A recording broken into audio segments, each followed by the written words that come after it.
Do you get protective about your lovely Excel spreadsheets? Try this.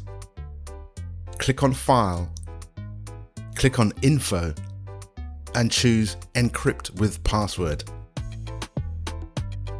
This means you need to know the password to open the file.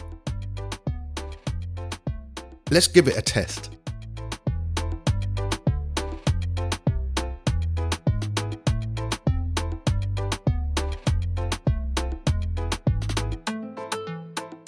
In order to remove the password, choose the same option and empty the password box. Another quick method that offers some basic protection is to set the file as read-only. When we close and reopen the file, we see the warning message.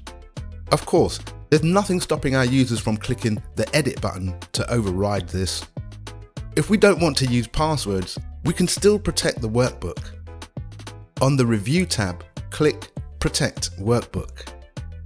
The password is optional. Let's leave it blank for now.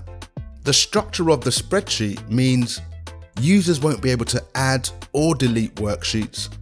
They won't be able to view any hidden worksheets, nor can they move or rename worksheets. We can test it out down here. The little button to add a new worksheet is grayed out. When we right-click, we can see many of the options are unavailable. Let's remove that protection. Because we haven't used a password, we just need to click the button. What might be a better solution is to allow full editing rights to those with the password, while leaving it as read-only for everyone else. This option is a little bit hidden away. We need to do a Save As, click the More options, then just hidden down there at the bottom, we have some tools, and then one more click on General Options. Phew, we made it. In here, we could just set a password to modify or edit.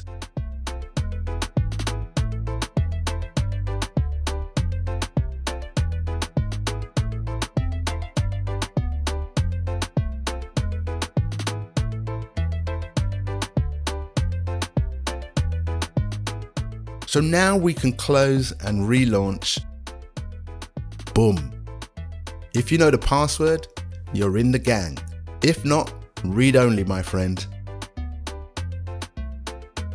If we think the Excel file is a complete and finished version, we can choose to mark it as final.